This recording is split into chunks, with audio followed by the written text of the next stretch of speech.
दोस्तों स्वागत है अपनी YouTube channel top trending GK में। दोस्तों इस वीडियो में देखने वाले हैं जीके के काफ़ी इंपॉर्टेंट और टफ सवाल रहेंगे। 30 सवाल है ये सभी, और ये आपके हाल ही में जो डीडीए की ओर से एग्जाम हुए हैं जूनियर सेक्रेटरीट असिस्टेंट का, तो उसके 8 नंबर के थर्ड शिफ्ट में पूछे हुए सवाल हैं। सभी सवाल एक्स्ट्रा फैक्ट सहित कवर करने वाले हैं, तो वीडियो के एंड तक जरूर बने रहना। बाकी इससे पहले भी 2 वीडियो आए जिसमें अपन डीडीए की ओर से आयोजित 3 शिफ्ट के पेपर कवर किए थे।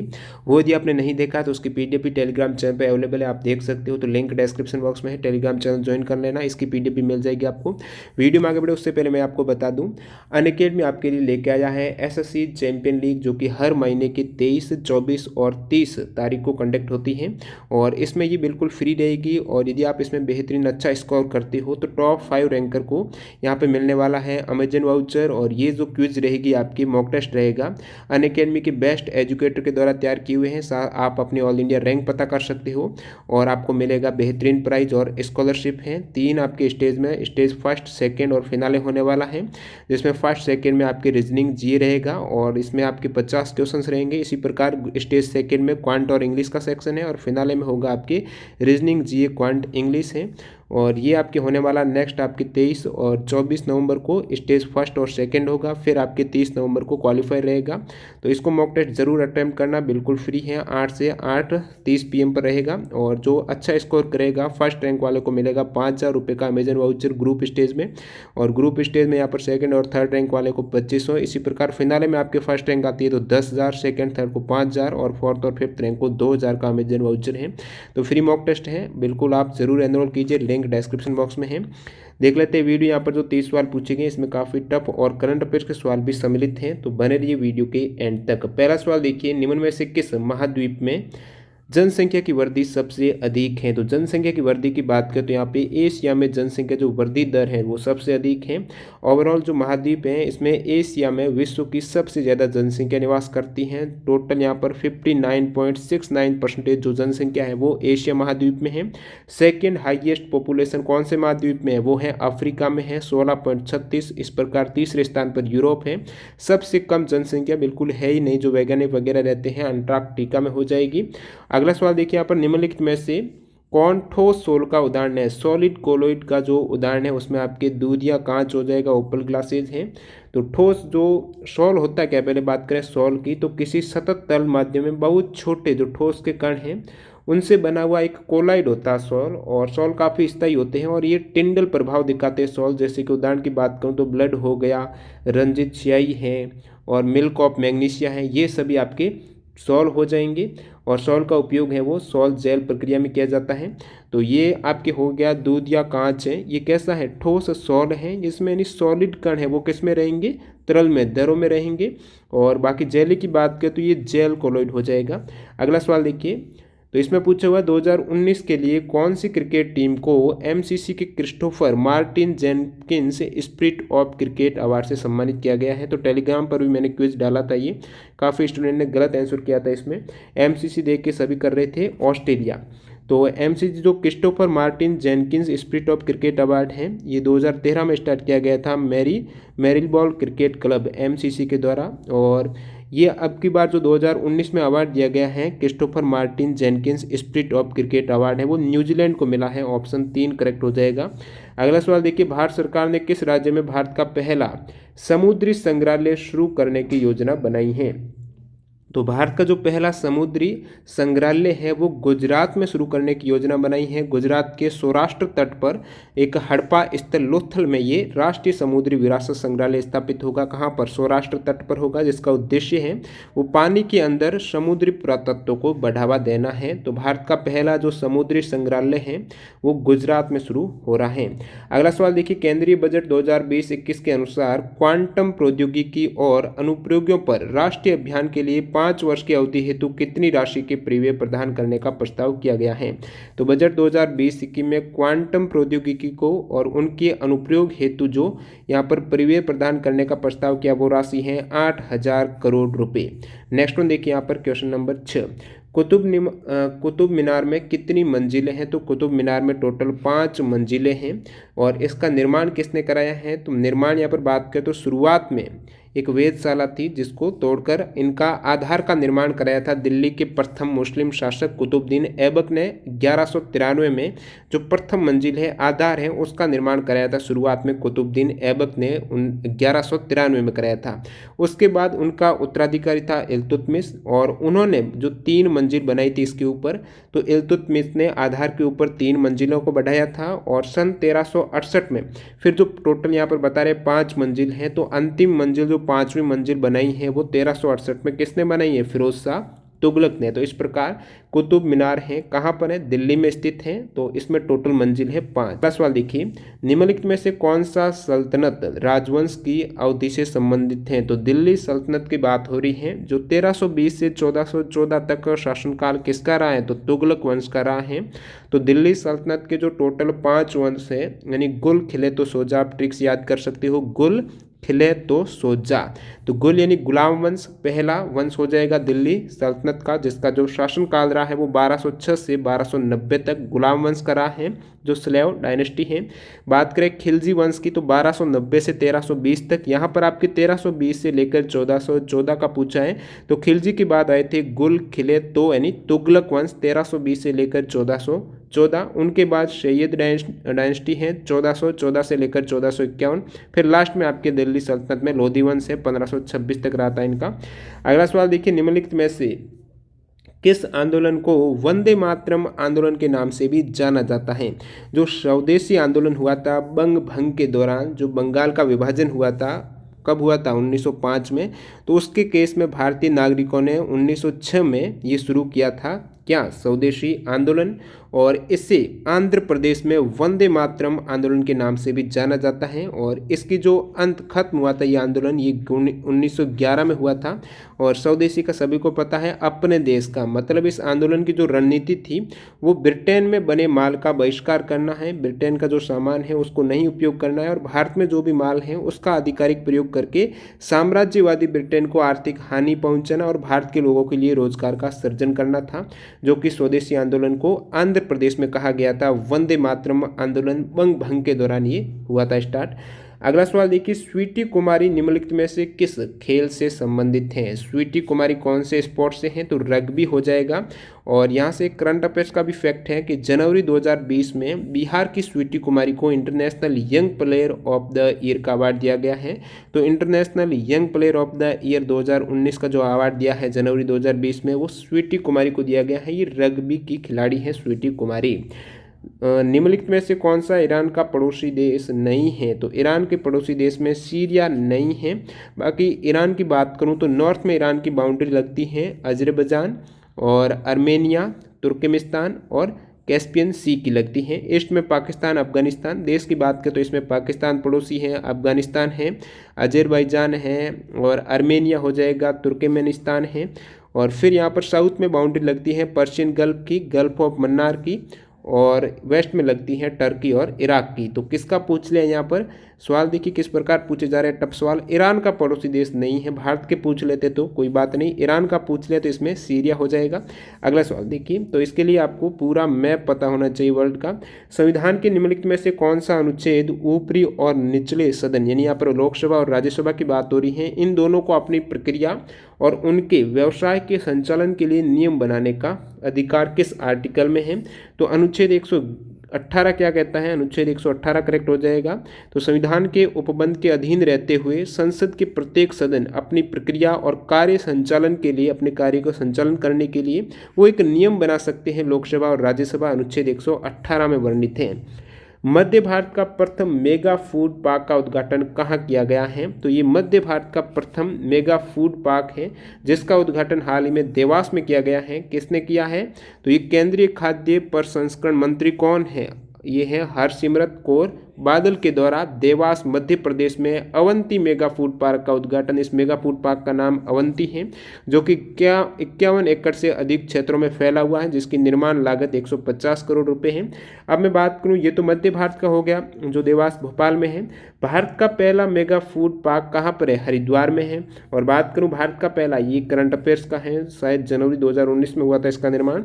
भारत का पहला aqua mega food park, aqua यानी एक तरीके से पानी हो गया, तो एक पानी का यहाँ पर होगा, समुद्री जो मछली है या फिर समुद्री उत्पाद हैं उनके प्रसंस्करण के लिए संचालित किया गया है। पहला जो एक्वा मेगा फूड पार्क है वो आंध्र प्रदेश में Godavari mega aqua food park उसका नाम है, ये पहला एक्वा मेगा फूड पार्क हो जाएगा। मध्य भारत का पूछा है तो देवास। सितंबर 2020 तक उपलब्ध जानकारी के अनुसार भारत के मुख्य चुनाव आयुक्त कौन है? तो वर्तमान में भारत के मुख्य चुनाव आयुक्त की बात करें तो सुनील अरोड़ा हैं, और इनका जो 2 दिसंबर 2018 से अब तक ये मुख्य चुनाव आयुक्त हैं। और देखिए, मुख्य चुनाव आयुक्त का पद अलग है और इलेक्शन कमिश्नर का अलग है, ये तो चीफ इलेक्शन कमिश्नर हो जाएंगे सुनील अरोड़ा। और चुनाव आयुक्त में बात करें तो वर्तमान में देखिए, एक वीडियो में मैंने बताया था कि वर्तमान में मुख्य चुनाव आयुक्त कौन है, तो श्री सुनील अरोड़ा था, तो स्टूडेंट ने कमेंट किया था। अभी तो राजीव कुमार है, तो मैं आपको बता दूं राजीव कुमार मुख्य नहीं है, ये सिर्फ और सिर्फ चुनाव आयुक्त है, और चीफ आ जाए तब आपको सुनील अरोड़ा करना है। बाकी इलेक्शन कमिश्नर हैं अब राजीव कुमार हैं और सुशील चंद्रा है, ये भी आपको ध्यान में रखना है। करंट अफेयर्स में अभी ये राजीव कुमार बने हैं जो कि चुनाव आयुक्त है, न कि मुख्य। और मुख्य चुनाव आयुक्त का कार्यकाल कितना होता है? 6 वर्ष या फिर 65 ईयर्स, जो भी पहले हो वो इनका कार्यकाल है। मुख्य चुनाव आयुक्त की नियुक्ति राष्ट्रपति के द्वारा की जाती है। आप कमेंट करके बताइए मुख्य चुनाव आयुक्त का जो वेतन होता है वो किसके इक्वल होता है, वो आपको कमेंट करके बताना है। अगला सवाल देखिए, कश्मीर के प्रसिद्ध हस्तशिल्प निम्नलिखित में से किस वृक्ष से बनाए जाते हैं? तो कश्मीर के प्रसिद्ध जो हस्तशिल्प हैं ये चिनार नाम का एक वृक्ष है, उनसे बनाए जाते हैं। चिनार वृक्ष है जो कि मुख्यतः कश्मीर में होता है। नेक्स्ट वन देखिए, कालिदास किस भाषा में लिखते थे? तो उनकी जो भी रचनाएं हैं वो संस्कृत में मिलेगी, तो कालिदास है वो ओके तो कालिदास है वो संस्कृत भाषा में लिखते थे। तो उनके द्वारा रचित कुछ रचनाएं जहाँ से अक्सर सवाल आते हैं, तो कालिदास कृत जो रचनाएं हैं उसमें 3 नाटक हैं, अभिज्ञान शाकुंतलम है, विक्रमोर्वशीयम है, मालविकाग्नि मित्रम, और रघुवंशम महाकाव्य में आ जाएंगे, कुमार संभवम है, मेघदूतम है और ऋतुसंहार। तो ये कालिदास की रचना है जहाँ से अक्सर सवाल आते हैं। ऐसे पूछ लिया जाता है कौन सी कालिदास की रचना नहीं है, तो ये सभी आपको याद में रखना है। अगले सवाल की ओर बढ़ते हैं, गुग्गा नृत्य निम्नलिखित में से किस राज्य में प्रसिद्ध लोक नृत्य है? गुग्गा नृत्य की बात करें तो ये हरियाणा का है, जिसे संत गुग्गा की याद में निकाले गए जुलूस में किया जाता है ये नृत्य, तो गुग्गा नृत्य हरियाणा का हो जाएगा। अब हरियाणा के अन्य जो प्रमुख प्रसिद्ध लोक नृत्य जहाँ से सवाल आते हैं उसमें झूमर हो गया, फाग, डफ, धमाल है, लूर नृत्य यहाँ से बहुत बार सवाल आया हुआ है, गुग्गा हो, खोरिया, जागोर, स्वांग, सांग या स्वांग जो भी, रतवई, डिप्पेक और चौपैया, ये सभी लोक नृत्य कहाँ के हैं? हरियाणा के। हुमायूं का मकबरा कहाँ स्थित है? तो ये आपके नई दिल्ली में है। इस मकबरे में वही 4 बाग शैली है, जैसे कि ताजमहल में 4 बाग शैली है, उसी प्रकार हुमायूं मकबरे की भी 4 बाग शैली हो जाएगी। और ये मकबरा हुमायूं की जो बेगम थी हमीदा बानो बेगम के आदेशानुसार 1562 में बना गया था, नई दिल्ली में स्थित है। निम्नलिखित में से किस तत्वों का निक्षेपण करके मिट्टी को समृद्ध बनाया जाता है? तो किस तत्वों का निक्षेपण करके मिट्टी को समृद्ध बनाया जाता है? तो गाद हो जाएगा, गाद सिल्ट। गाद क्या होती है? तो ये जो इसके कणों का आकार है बालू से छोटा होता है, किंतु जो कले रहती हैं मृत्तिका इनसे बड़ा रहता है। ये भूमि के रूप में, जल में या फिर जल में जो घुले हुए अवसाद के रूप में डिपॉजिट रहती हैं। और मुख्य रूप से जो गाद है ये क्वार्ट्ज और फेल्सपार खनिजों से उत्पन्न कणिकामय पदार्थ की गादी होती है। तो बालू से इसके कण है वो बड़े होते हैं, कणों का आकार बालू से छोटा, मृत्तिका से बड़ा होता है। अगले सवाल की ओर बढ़ते हैं। यहाँ पर बोमन संपुट निम्नलिखित में से किस मानव अंग में स्थित है? तो साइंस का आ गया, बोमन संपुट है ये गुर्दा है। तो गुर्दा, बोमन संपुट की बात करें तो वृक्काणु आपको पता है गुर्दा है, या फिर इसको वृक्क भी बोल सकते हो। वृक्क की संरचनात्मक और क्रियात्मक इकाई क्या है? वृक्काणु है, या फिर गुर्दा, किडनी, जो भी आप बोलते हो। और गुर्दे की बात करें तो इसका कार्य क्या हो जाएगा? मूत्र उत्पादन, जो रक्त शोधन का कार्य है वो रक्त शोधन का कार्य गुर्दे का हो जाएगा। और बोमन संपुट ये गुर्दे में ही आता है, क्योंकि जो वृक्काणु है वृक्क की जो क्रियात्मक इकाई है, और प्रत्येक वृक्काणु में एक कप की आकृति की संरचना होती है, जिसे बोमन संपुट बोला जाता है। इसमें क्या होता है कि रक्त कोशिकाओं के जाल को ये घेरे रखती है। कप के आकार की जो संरचना बोमन संपुट है किसमें होती है? वृक्क या फिर गुर्दे में स्थित है। केंद्र और राज्यों के लिए राजकोषीय समेकन का रोड मैप बनाने के लिए 15वें वित्त आयोग के द्वारा निम्नलिखित में से किस समिति का गठन किया गया है? तो इसमें यदि आपको थोड़ा बहुत तुक्का भी लगाते किस प्रकार, देखिए आपको पता होना चाहिए 15वें वित्त आयोग के अध्यक्ष कौन है, तो 15वें वित्त आयोग के अध्यक्ष है एन.के. सिंह। ऑप्शन में देखिए एन.के. सिंह समिति है। तो केंद्र और राज्यों के लिए ये आपके 19 मार्च 2020 को केंद्र और राज्यों के लिए राजकोषीय समेकन का रोड मैप बनाने के लिए वित्त आयोग ने श्री एन.के. सिंह की अध्यक्षता में एक समिति का गठन किया है। अगला सवाल देखिए, इंद्र 2019 निम्नलिखित में से कहाँ आयोजित किया गया है, तो इंद्र 2019 है क्या, ये एक युद्धाभ्यास है जो किन देशों के मध्य होता है, इंपोर्टेंट फैक्ट, तो भारत और रशिया के बीच में ये एक संयुक्त सैन्य युद्धाभ्यास इंद्र 2019 है, जो कि 10 से 19 दिसंबर 2019 तक बबीना झांसी के पास पुणे और गोवा में आयोजित किया गया है। तो ये बबीना झांसी के पास पुणे और गोवा में आयोजित हुआ है इंद्र 2020 भारत और रशिया के मध्य, जिसका उद्देश्य है वो आतंकी संकट को परास्त करके, तो आतंकवाद का खत्म करने का इसका जो लक्ष्य है, और सबसे पहले ये 2017 में शुरू हुआ था। अगला सवाल देखिए, स्त्री पुरुष तुलना पुस्तक के लेखिका कौन है, तो ताराबाई शिंदे करेक्ट हो जाएगा। स्त्री पुरुष तुलना पुस्तक है, ये 18वीं शताब्दी में मूलतः मराठी भाषा में लिखी गई पुस्तक, जिनकी लेखिका है ताराबाई शिंदे। नेक्स्ट वन यहाँ पर, खोमोक का प्रयोग किस लोक संगीत में किया जाता है, तो खोमोक की बात करें तो ये क्या है, वाद्य यंत्र है। खोमोक एक वाद्य यंत्र है जिसका प्रयोग बाउल लोक संगीत, विशेषकर ये बांग्लादेश की एक लोकगीत की शैली है बाउल, और इस गाने को गाने वाले आमतौर पर सन्यासी होते हैं जो वैष्णव विचारधारा के हैं। तो ये जो खोमोक हो जाएगी आपकी, खोमोक तो वाद्य यंत्र है और किस लोक संगीत में काम आता है, तो बाउल लोक संगीत में आता है। लावणी आपको पता है बहुत बार एग्जाम आता है, तो लावणी है महाराष्ट्र का म्यूजिक। नेक्स्ट वन देखिए, निम्नलिखित में से कौन सा बायोगैस और संपीड़ित प्राकृतिक गैस है, जो सीएनजी की बात हो रही है, कंप्रेस्ड नेचुरल गैस, इसका प्रमुख घटक कौन सा है, तो इसमें मुख्य रूप से क्या है, मिथेन होता है, CH4। नेक्स्ट वन, हाल ही में निम्नलिखित में से किस बैंक का विलय से भारत का चौथा सबसे बड़ा, ये बात हो रही है पब्लिक सेक्टर बैंक की, तो भारत का चौथा सबसे बड़ा जो एक गवर्नमेंट पब्लिक सेक्टर बैंक बन गया है वो बना है केनरा और सिंडिकेट बैंक का जो मर्ज हुआ है उसके साथ। देखिए यहाँ पर बात करूँ मैं केनरा बैंक और सिंडिकेट बैंक की, तो ये विलय सभी अभी जो आपको पता है टोटल पब्लिक सेक्टर की 12 बैंक हो गई हैं, 10 बैंकों का विलय हुआ है हाल ही में, ये 1 अप्रैल 2020 को हुआ था। और इस विलय में यहाँ पर कुछ इंपॉर्टेंट फैक्ट हैं, तो ओरिएंटल बैंक ऑफ कॉमर्स और यूनाइटेड बैंक ऑफ इंडिया, इनका विलय हुआ है पीएनबी के साथ में, और इसी के साथ ये दूसरा सबसे बड़ा सार्वजनिक क्षेत्र का बैंक बन गया है। तो सार्वजनिक पब्लिक सेक्टर का सेकेंड सबसे बड़ा बैंक यहाँ पर मर्ज किन बैंकों का हुआ, सवाल पूछ लिया जा सकता है कि पीएनबी के साथ में कौन सी बैंक का मर्ज हुआ है, तो ओरिएंटल बैंक ऑफ कॉमर्स और यूनाइटेड बैंक ऑफ इंडिया का मर्ज हुआ है। बात करें प्रथम जो पब्लिक सेक्टर की बड़ी बैंक है वो एसबीआई है, और सेकंड यहाँ पर बन गई है पीएनबी, क्योंकि इनका विलय हो गया है ओरिएंटल बैंक ऑफ कॉमर्स और यूनाइटेड बैंक ऑफ इंडिया। और ये जो आपकी बैंक बनी है चौथी सबसे बड़ी बैंक बनी है, इसमें किन का विलय हुआ है, तो ये आपके हो जाएगा, ये तो पांचवी हो गई, और चौथी आपके ये बड़ी बैंक कैनरा बैंक और सिंडिकेट बैंक बन गई है चौथी सबसे बड़ी बैंक पब्लिक सेक्टर की। और पांचवी की बात करूं तो यूनियन, ये विलय भी आपको याद में रखना है, union bank of India, Andhra bank और कॉरपोरेशन बैंक के मर्जर से ये भारत का पांचवा सबसे बड़ा सरकारी क्षेत्र का बैंक बन गया है। कौन सा बैंक, ये तीनों बैंक। और एक और बैंक का जो विलय हुआ है वो इंडियन बैंक और इलाहाबाद बैंक का विलय हुआ है, इसका नाम इंडियन बैंक हो गया, जो कि सातवां सबसे बड़ा बैंक बन चुका है।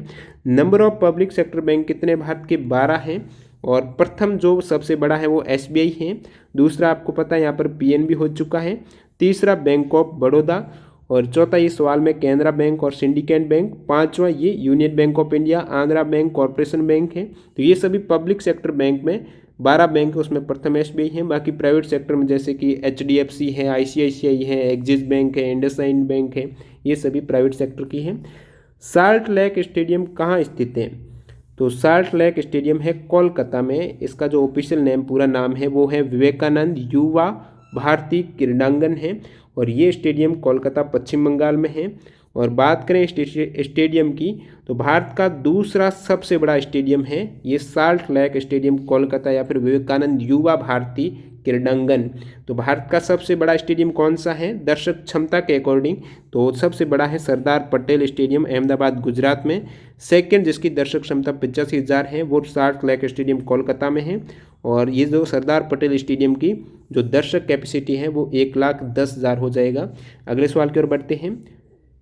निम्नलिखित में से भारत के प्रथम टेस्ट ट्यूब बेबी कौन है? तो भारत के प्रथम टेस्ट ट्यूब बेबी जिनका नाम दुर्गा या फिर कनुप्रिया अग्रवाल हो जाएगा। ऑप्शन 4 करेक्ट है। और सर्जन का नाम, जो फिजिशियन है, डॉक्टर का नाम क्या है? वो है सुभाष मुखर्जी हैं। ये बन गए हैं प्रथम फिजिशियन टेस्ट ट्यूब बेबी के। और ये भारत की तो प्रथम टेस्ट ट्यूब बेबी है और विश्व की सेकेंड है टेस्ट ट्यूब बेबी, क्योंकि विश्व की जो प्रथम टेस्ट ट्यूब बेबी है उनका नाम है लुइस जॉय ब्राउन है, जो कि 25 जुलाई 1978 में।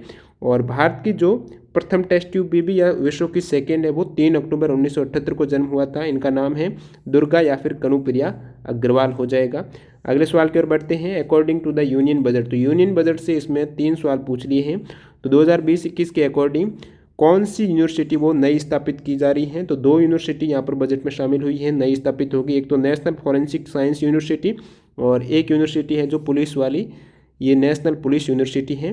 तो ये वाली जो साइंस फॉरेंसिक वाली नेशनल फॉरेंसिक साइंस यूनिवर्सिटी कहाँ पर हो रही है? तो गांधीनगर गुजरात में। बात करूँ मैं नेशनल पुलिस यूनिवर्सिटी की, तो ये ग्रेटर नोएडा उत्तर प्रदेश में स्थापित होगी, जो कि 2020-21 के बजट में घोषणा हुई है। अंतिम सवाल देखिए,